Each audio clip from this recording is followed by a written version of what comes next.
एक बार चीन के एक हिस्से में एक बड़ा मठ था जहां करीब 500 साधु रहते थे। वे सभी अपने गुरु के अधीन आत्म साक्षात्कार के मार्ग का अभ्यास कर रहे थे। एक दिन एक व्यक्ति मठ में शिष्य बनने गया। उसने जैन मास्टर से कहा, सर, मैं खुद को जानना चाहता हूँ, मैं सच्चाई जानना चाहता हूँ। जैन मास्टर ने उसकी ओर देखा और कहा, सच जानना है तो अपनी पूरी जिंदगी दांव पर लगानी पड़ेगी। सत्य जानने में आपका पूरा जीवन लग सकता है और फिर भी इस बात की कोई गारंटी नहीं कि इस जीवन काल में आपको सच्चाई का पता चल जाएगा। क्या आप इसके लिए तैयार हैं? शिष्य ने कहा, गुरुजी, मैं यहाँ पीछे मुड़ने नहीं आया हूँ, मैं इसके लिए तैयार हूँ। मास्टर ने कहा, अगर ऐसा है तो एक काम करो, इस मठ में 500 साधु है, तुम उनके लिए चावल कूटोगे। बस सुबह से शाम तक चावल कूटते रहना। जब तुम थक जाओ सो जाओ और सुबह उठकर फिर से चावल कूटना शुरू कर दो। कुछ और मत करना और किसी के बारे में मत सोचना, बस इसी रास्ते पर चलना। और हाँ, मेरे पास दोबारा मत आना, जरूरत पड़ने पर मैं खुद तुम्हारे पास आऊँगा। अपने गुरु के कहने पर युवक ने चावल कूटना शुरू कर दिया। उस मठ में 500 शिष्य थे। उन सभी को समय समय पर भोजन की आवश्यकता होती थी, इसलिए वह सुबह जल्दी उठ जाता और रात तक चावल कूटता रहता। जब वह थक जाता तो उसी कमरे में सो जाता, यहाँ वह चावल कूटता था। वह ना तो किसी से बात करता था और ना ही कोई उसके पास बात करने आता था। कुछ महीनों तक चावल कूटते समय उसके मन में पुराने विचार आते रहे, पर जब विचारों को नया विषय नहीं मिला तो वे भी अपने आप मिट जाते हैं। धीरे धीरे उसके विचार कम होने लगे। कुछ वर्षों के बाद वह अपना नाम भी भूल गया। वह हमेशा चुपचाप रहता और बिना सोचे समझे चावल कूटता रहता। वह ना तो ध्यान करता और ना ही कोई शास्त्र पढ़ता। मठ के प्रमुख शिष्य उसे मूर्ख और अपने से बहुत हीन समझते थे। ऐसा करते करते 12 साल बीत गए। 12 साल बाद एक दिन जैन मास्टर ने घोषणा की कि अब मेरा अंतिम समय निकट आ रहा है और मुझे अपना उत्तराधिकारी चुनना है, जो मेरे बाद इस मठ का प्रमुख होगा। इसलिए मेरा कोई भी शिष्य जिसे आत्मबोध हो गया हो, रात के समय मेरे दरवाजे के पास आकर कुछ पंक्तियां लिखे। कुछ पंक्तियां जो उनके पूरे अनुभव को समेटे हुए हैं। कई शिष्यों ने ऐसा करने का विचार किया। मठ के एक प्रमुख शिष्य ने वहां जाकर कुछ पंक्तियां लिखी। वह बौद्ध धर्म ग्रंथों का बहुत जानकार था। सभी शिष्य उन्हें अपने गुरु का संभावित उत्तराधिकारी मानते थे। उन्होंने लिखा, मन एक दर्पण की तरह है जिस पर विचारों और इच्छाओं की धूल जम जाती है। इस धूल को झाड़ना ही ध्यान है। जिसकी धूल साफ हो गई है और मन का दर्पण स्पष्ट हो गया है, उसने मोक्ष प्राप्त कर लिया है।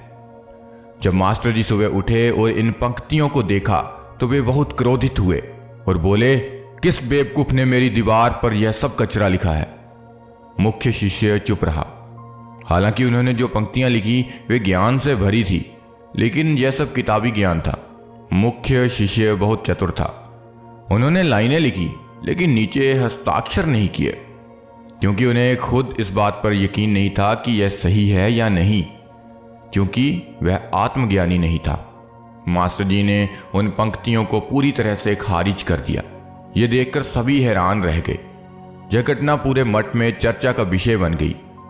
2 शिष्य इसी विषय पर बात करते हुए उस शिष्य के पास से गुजरे जो 12 वर्ष पूर्व यहाँ आया था और दिन रात चावल कूटता था। दोनों की बातें सुनकर वह मंद मंद हंस पड़ा। दोनों शिष्यों ने पूछा, हंस क्यों रहे हो? उन्होंने उससे पूछा क्योंकि उनकी राय में वह चावल कूटने वाला एक बहुत ही तुच्छ साधु था। किसी ने उन्हें कभी शास्त्र पढ़ते या ध्यान करते नहीं देखा था। जो सिर्फ चावल कूटता रहता है उसे सब मूर्ख समझते थे। उस मठ में बड़े बड़े विद्वान थे और वह चावल कूटने वाला उनके लिए कोई मायने भी नहीं रखता था। इसलिए वे उसकी मुस्कान देखकर चकित रह गए। उन्होंने फिर उससे पूछा, तुम क्यों हंसे? उस चावल कूटने वाले ने कहा, मैं हंसा क्योंकि मास्टर सही कह रहे हैं। ये सभी लाइनें कचरा है, इन पंक्तियों का कोई मूल्य नहीं है। वे शिष्य हैरान रह गए। उन्होंने उससे पूछा कि क्या आप कुछ ऐसी पंक्तियां लिख सकते हैं जो इससे बेहतर हों? चावल कूटने वाले ने कहा, मैं लिख नहीं सकता क्योंकि मैं अनपढ़ हूं, लेकिन हाँ, मैं कुछ पंक्तियां कह सकता हूं और यदि आप उन पंक्तियों को लिख सकते हैं तो मैं आपके साथ जाने के लिए तैयार हूं। वे सहमत हो गए। वे मालिक के कमरे के पास गए। चावल की कुटाई करने वाले ने कुछ पंक्तियां कही और दूसरे शिष्य ने उसे वहीं दीवार पर लिख दिया और उन पंक्तियों के नीचे चावल कूटने वाला लिखा। वे अपने स्वामी से फिर से वही प्रतिक्रिया की उम्मीद कर रहे थे। उन्होंने जो पंक्तियां लिखी वे अद्भुत थीं और वे पंक्तियां थी, मन तो बस एक भ्रम है, ना तो मन है और ना ही मन का कोई दर्पण है, और जब मन ही नहीं रहेगा तो धूल कहाँ बैठेगी। जिसने यह जान लिया उसने सत्य जान लिया। जब मास्टर ने इन पंक्तियों को देखा तो वह आधी रात को उठे और उस चावल कूटने वाले युवा के पास आए जो उस समय सो रहा था। उन्होंने उसे जगाया और कहा, यह लो मेरी छड़ी और मेरा जामा ले लो, आज से तुम मेरे उत्तराधिकारी हो। लेकिन अभी इस मठ को छोड़ दो और जहां से कहीं दूर चले जाओ। मैं जानता हूं कि इस मठ में कितने विद्वान हैं जो अपने आप को तुमसे श्रेष्ठ मानते हैं। वे तुम्हें मार डालेंगे क्योंकि वे इस तथ्य को बर्दाश्त नहीं कर सकते कि एक साधारण चावल कूटने वाला प्रबुद्ध हो गया है, जबकि वे नहीं हो सके। तुम्हें यह सब कुछ मिल चुका है जो मेरे पास है, और तुम्हें यह चावल कूटते समय मिला है।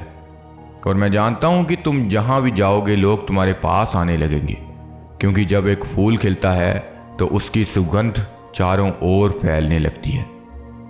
उस चावल कूटने वाले ने अपने स्वामी के पैर छुए और रात में वहां से चला गया। तो दोस्तों, बहुत से लोग सोचते हैं कि ध्यान केवल एक स्थान पर आंख बंद करके बैठकर ही किया जा सकता है, लेकिन हकीकत में ऐसा नहीं है। चलते समय भी ध्यान का अभ्यास किया जा सकता है। किसी काम को करते हुए भी ध्यान किया जा सकता है। ध्यान का वास्तविक अर्थ यह है कि आप जो कुछ भी कर रहे हैं उसमें इतने लीन हो कि आपको अपने शरीर का भी पता नहीं। ठीक वैसे ही जैसे वह चावल कूटने वाला, जो चावल कूटने में इतना मशगूल हो गया कि उसे खुद का होश ही नहीं रहा, और एक दिन चावल कूटते कूटते उन्हें आत्मबोध हो गया।